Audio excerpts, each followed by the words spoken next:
Merci beaucoup, honorable président.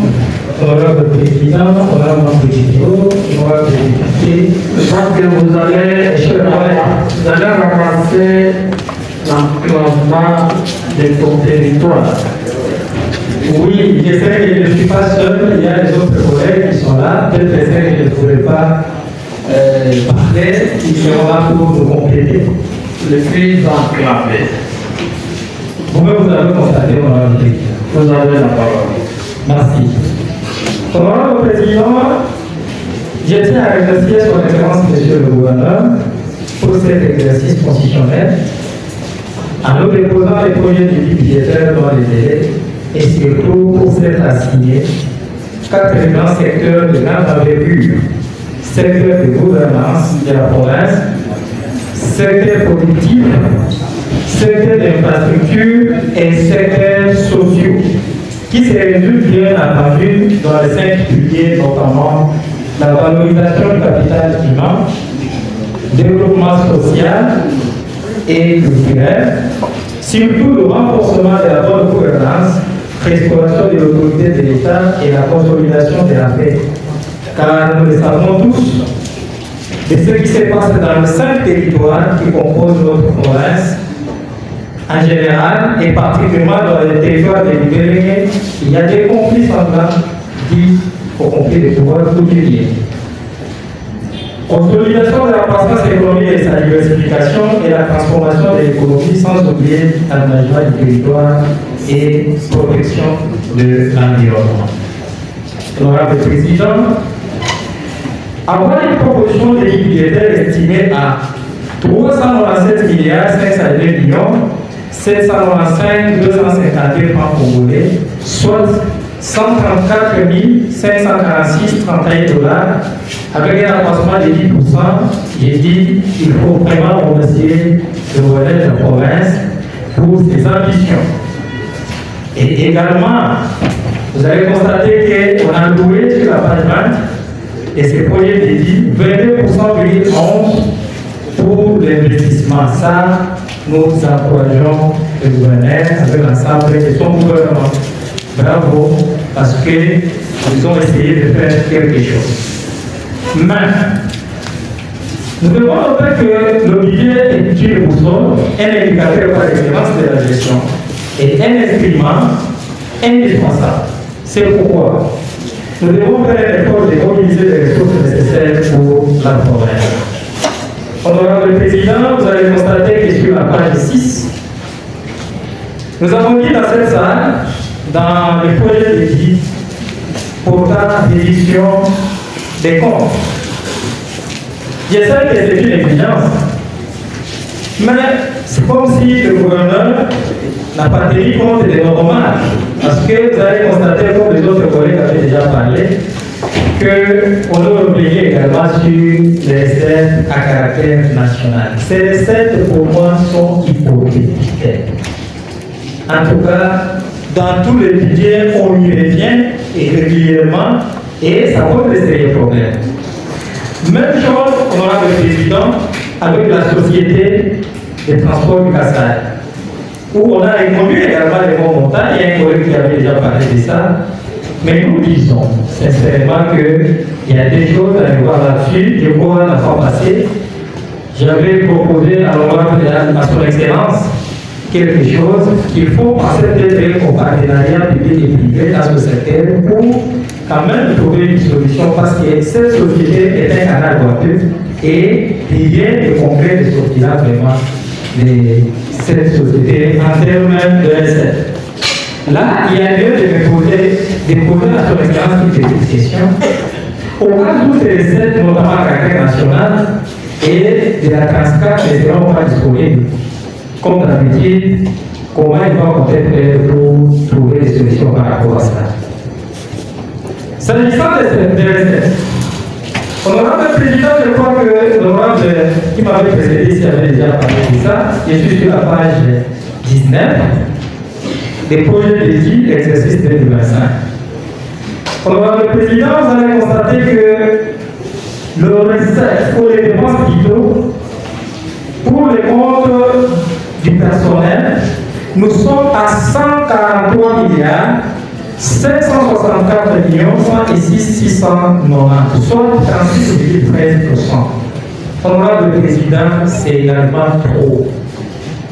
Le gouvernement peut constater lui-même, dans les rapports d'exécution du budget 2024 au premier semestre, qu'on est déjà à un dépassement de 150%. Si vous regardez les rapports d'exécution pour le premier semestre 2024, nous sommes déjà à 150%, soit 50% supplémentaires. Je ne voudrais pas ici parler comme honorable Bob. Moi, j'ai amené une proposition, honorable Excellence, Monsieur le Gouverneur. Si ensemble nous pouvons accepter cela, je ne vous impose pas, mais je vous propose. Vous avez constaté que sur ces points, 36,13%, c'est dans l'ensemble des cours, des cabinets, tout. Moi, je voudrais qu'on puisse accepter une marge de 30%. Prenez 30% affectés aux dépenses du personnel et les 6% restants, je vous propose une méthodologie, si vous allez accepter, on y va sur la page 43, où vous devez prendre 1% sur les 6% restants, vous ajoutez dans la rubrique équipement. Au lieu que ce soit 1,65%, ça peut être 10,65%. Deuxièmement, vous prenez 1,13%, vous affectez au transfert et intervention de la province, qui passeront également de 4,76% à 5,89%. Et enfin, la construction, réflexion, réhabilitation, vous allouez là 4%. Et vous ajoutez à 46,07, nous aurons 50%. Là, je crois que vous avez déjà félicité parce que, effectivement, vous avez augmenté le pourcentage pour cette objectif. Et là, au lieu de 46, nous avons passé à 50,07%. C'est déjà la moitié du budget. Je crois que ce serait une très bonne chose pour notre province. Excellence, Monsieur le Gouverneur. S'agissant de l'appui à l'agriculture, Excellence, je suis sur la page 44. Vous parlez de l'appui à l'agriculture, mais sans détail. Vous avez constaté ici qu'il y a un problème. Cet appui se fera comment dans nos 5 territoires? Un appui seulement d'une manière globale. Moi, je pense que là, il y a une inquiétude. Si je peux avoir aussi un éclaircissement, ça serait comme une deuxième question. Comment se fera cet appui pour les 5 territoires en général et particulièrement au territoire des Guinéens? Cet appui se fera comment? Et notre élément, Excellence, Monsieur le Gouverneur, page 44. Je n'ai pas voulu entrer dans les fiches analytiques, ceci, cela. Moi, je me suis concentré sur les projets des 10 exercices 2025 parce que les autres, là, moi, je considère, c'est mon point de vue, comme si c'est déjà passé. Tout ce que nous pouvons faire, c'est rectifier, budget rectificatif, ceci, cela. Mais là, nous passons, et nous sommes en train de parler de l'avenir de la province pour 2025. Et là, Excellence, je crois que nous devons faire quand même quelque chose pour notre province. Je crois, vous êtes Moïse, comme on l'avait dit, Joseph Moïse de Cameroun, et je crois sincèrement que vous devez être Moïse pour cette province. Sur la page 44, Excellence, la construction et réflexion exécutive, vous êtes revenu une fois de plus sur les propositions de la fois passée. La construction des routes, ainsi de suite, de réhabilitation. Là, vous avez parlé de la construction des 5 centres. 5 centres de santé. Sans citer, ce sera dans quel secteur? Vous savez, les territoires à 5 secteurs. Nous, je crois qu'il y a un collègue qui avait parlé ici, pour éviter des conflits.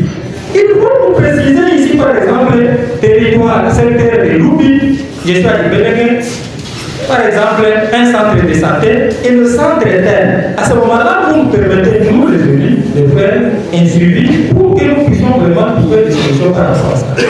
Au lieu de nous parler seulement des 5 centres de santé et sans nous le préciser. Voilà pourquoi j'ai dit quels sont ces 5 centres de santé qui seront construits à Dibélémé, car il n'y a pas de précision. Ils seront construits dans quel secteur? Car Dibélémé en général se vague excellence.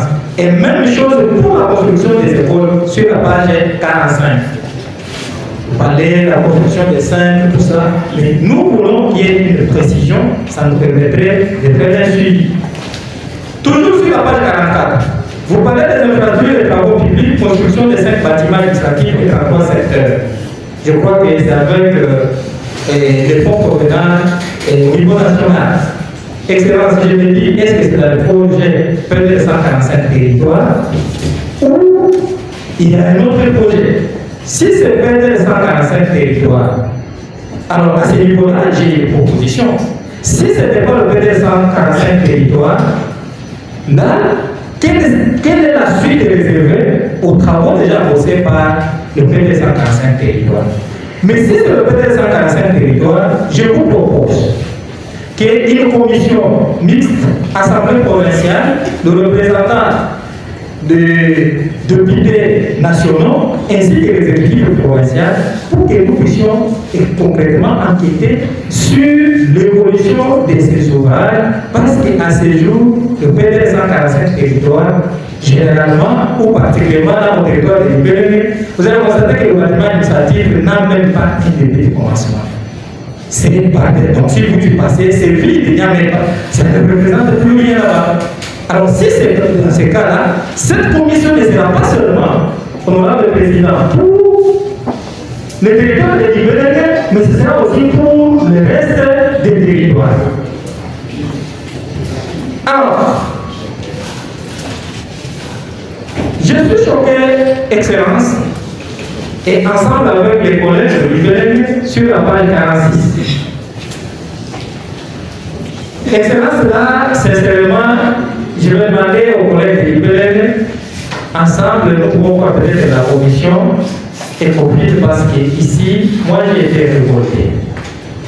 Qu'est-ce que se passe au niveau de la page 46? Il y a 40 centres de santé pour 4 territoires avec le programme PNLS. Des centres de classe avec l'UNICEF, construction de 77 écoles primaires avec le Fonds social Banque mondiale, 35 centres de santé, Fonds social oui courage, mais malheureusement, ce sont les 4 autres territoires qui sont produits avec ce partenaire.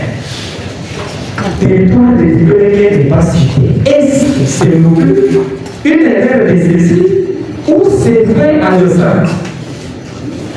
À ce niveau-là, je voudrais avoir des éclaircissements, Excellence, par quels critères ou quels sont les critères que le partenaire ont dû mis en place pour sélectionner seulement que 4 territoires, Luisa, Dibaya, Demba, Kazuma et oublié Dibélémé. Est-ce que c'est chez nous où il y a des bénéficiaires ou comment? Je me demande quels sont ces critères-là qui ont fait à ce qu'on puisse seulement sélectionner les 4 territoires et qu'on puisse oublier Dibélémé. Je voudrais toujours avoir le combat de l'échelle. Combat de l'échelle.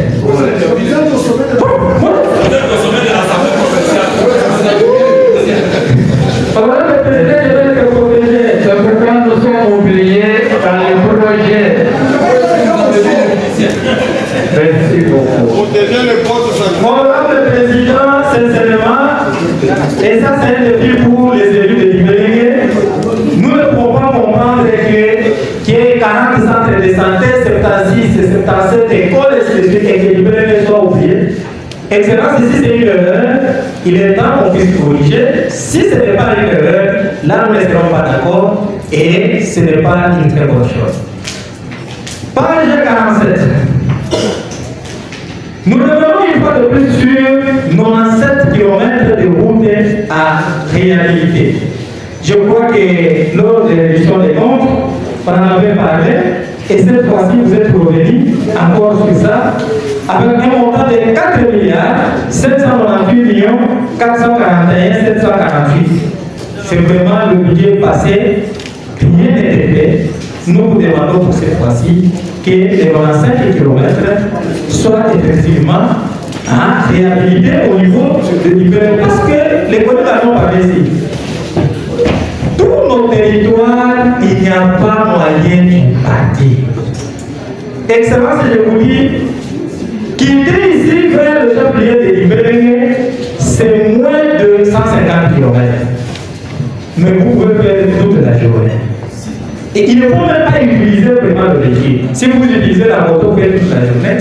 Mais pour utiliser le véhicule, personnellement, je suis obligé d'aller jusqu'à Mouchimane et revenir à Kibélé.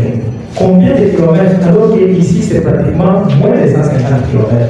Donc, comme les collègues avaient dit, il n'y a aucun territoire où l'accessibilité est facile. Dans tous les territoires, nous avons des difficultés énormes. Et comme vous avez vraiment prévu les 95 km pour le territoire de l'Ibérie, à l'instar des autres territoires, je crois qu'ensemble avec les collègues, nous serons vraiment regardants pour que cela soit exécuté facilement. Excellence, je reviens sur la page 43. Vous parlez de l'acquisition des équipements pour les 5 centres de santé délivrés pour un montant de 91 81 418, mais sans également nous préciser. Je suis en train d'atterrir au Madame Président. Sans nous préciser clairement ni les idées pour nous permettre de faire le suivi cohérent. J'aurais voulu, Excellence, que vous puissiez préciser que c'est dans tel centre de santé. Car par exemple, à Kalamba, le centre de santé, puis, avec la camarade mon village natal, où je pouvais moi-même dire que non, ok, ou également Togo à Bodis, ou le centre de santé Chikoute à Benachal, là on aurait vraiment des précisions pour savoir que non, on va équiper tel ou tel autre centre de santé et ça permettrait de faire le suivi. Vous parlez également des écoles. Alors, parce que ça, vous avez précisé au moins dans le fiche d'identification des projets. Pour les autres écoles, c'est comme le cas ici, par exemple, de l'école secondaire Moulé à Mampara dans le secteur de Loupouli, territoire de l'Ukraine. Là, c'est avec précision. Et là, nous pouvons savoir que non, dans les territoires de l'Ukraine, secteur de Loupouli, il y aura une école secondaire qui sera construite dans telle ou telle autre localité. Ça nous permet de faire des suivis. Ainsi, peut-être pour clôturer, vous parlez de 40 km de route à Canada. Parce que les 200 km, je crois que les collègues avaient déjà parlé des desserts agricoles, il ne faudrait plus qu'on revienne là-dessus. On avait déjà parlé de ça. Les routes de desserts agricoles sont très importantes pour notre province. Mais si, Excellence, nous ne tirons pas attention, il sera toujours difficile ici à Canada de consommer le denrée alimentaire. Parce que l'honorable Bob avait parlé, ce qui est à la base de la hausse de prix, ce n'est pas seulement la dollarisation de l'économie ou également l'instabilité qui est entre la monnaie, mais il y a le facteur entre les coûts qui ne permettent pas que les biens produits au niveau interne puissent revenir vers le centre de consommation. Et là, ça serait très difficile ici. Vous savez, à Canada, si vous voulez que vous soyez un vrai gouverneur, maîtrisez bien Kambumba. Si le méga augmente, c'est déjà un problème sérieux. Vous allez entendre tellement, quand vous voyez, tout le monde m'envoie un peu ainsi. Ainsi, dans les 40 km de la ville de Canada, Excellence, vous savez que sur cette ville, il y a un projet de grande envergure que le chef de l'État a dû faire. C'est la construction de l'Université de Canada. Cette construction fait la fierté de notre province. Je suis convaincu que vous avez du mal aujourd'hui vous-même d'y arriver pour superviser les travaux parce qu'il y a plus de route. Vous-même, vous avez constaté. Ça fait longtemps, et je suis en train d'atterrir au moment de président. Ça fait longtemps que vous n'êtes plus rendu à Katambayi pour visiter ces travaux, alors que c'était un travail que le chef de l'État nous avait confié pour faire le suivi parce que la route est impraticable. Mais Excellence, j'ai parcouru le budget, je croyais peut-être que vous allez réserver quelque chose là-dessus. Il n'y a rien. Je vous propose que dans les 40 km de la ville de Kananga, que vous puissiez prendre moins de 5 km pour réhabiliter cette route-là, afin que nous puissions accéder au site de Katambayi, qui est vraiment une œuvre gratuite pour la ville de Kananga. Les étudiants, les enseignants se transportent sur les eaux pour traverser la rivière Longa. Alors qu'il y a une petite parcelle là-bas. Mais finalement, nous allons nous éterniser ici. S'il vous plaît, le président est en train d'accueillir. Alors, pour cela, je vous demande, Excellence, qu'il y ait une petite route au niveau de l'aéroport de 3-4 km, vous êtes directement au niveau des localités Katambayi et ça ne coûterait pas beaucoup de moyens. Ainsi, pour finir, honorable président, je crois que lorsque nous étions dans un séminaire avec Sénarec, on nous accorde combien de minutes? Juste 2 minutes seulement. Merci. Lorsque nous étions dans un séminaire avec Sénarec, après avant la minute, il y avait une société, si je ne m'abuse pas Collinette, qui avait soumis des propositions pour que nous puissions mobiliser les recettes au niveau interne. Excellence, je voudrais que vous puissiez vraiment vous saisir de cette opportunité pour que cette société-là puisse installer ses services ici à Kananga pour une meilleure mobilisation des ressources. Parce que ce qui se passe dans le poste de péage, c'est extrêmement difficile. D'ailleurs, il y a un arrêté provincial fixant les postes de péage. Mais quand vous allez par exemple à l'hiver, vous allez constater que les postes de péage sont ambulants. Aujourd'hui, ils sont ici, demain, ils sont là-bas, en train de faire quoi? De chercher là où ils peuvent trouver les passagers, afin de les tracasser. Je crois que vous allez alimenter ça, mais il faut vous saisir des dossiers pour que la DGR4, notre société, puisse être digitalisée, informatisée avec cette société communautaire. Je crois que nous allons accroître la capacité de mobilisation de nos ressources. Et sans cela, honorable président, je crois que ce serait difficile pour la province. Parce que dans le poste de péage, quand vous y passez, vous savez que la taxe coûte 5 000 francs. Mais si vous avez 2 000 francs vous donnez, vous n'avez aucune pièce justificative, mais cet argent-là est dans la poche des gens et la province en train de faire. Au lieu qu'on puisse continuer comme ça, je crois que les solutions prévues ou proposées par la société Collinette, ça va être indispensable pour notre province. Ainsi, je dis, Excellence, l'essentiel, ce n'est pas ce qu'on a fait de l'homme, mais c'est ce que l'on peut faire de ce qu'on a fait de lui. Vous êtes aujourd'hui gouverneur de la province de Kasaï centrale. Il faut qu'une histoire soit aussi, une autre histoire soit écrite pour notre province. J'ai plaidé pour la cause de notre territoire, de libérer ensemble avec les autres collègues pour les autres territoires, mais sachez que vous êtes là pour donner. C'est déjà 3 minutes. Alors pour cela, j'ai dit sincèrement, merci à l'honneur le président qui m'a accordé de minutes supplémentaires, et j'ai dit également que nous aurons la possibilité, ensemble avec les collègues, d'approuver ce projet d'équipe budgétaire. Moi d'ailleurs, moi-même je me dis que je vais voter pour ce projet d'équipe budgétaire parce qu'il reflète quand même une certaine réalité pour notre province. Merci beaucoup.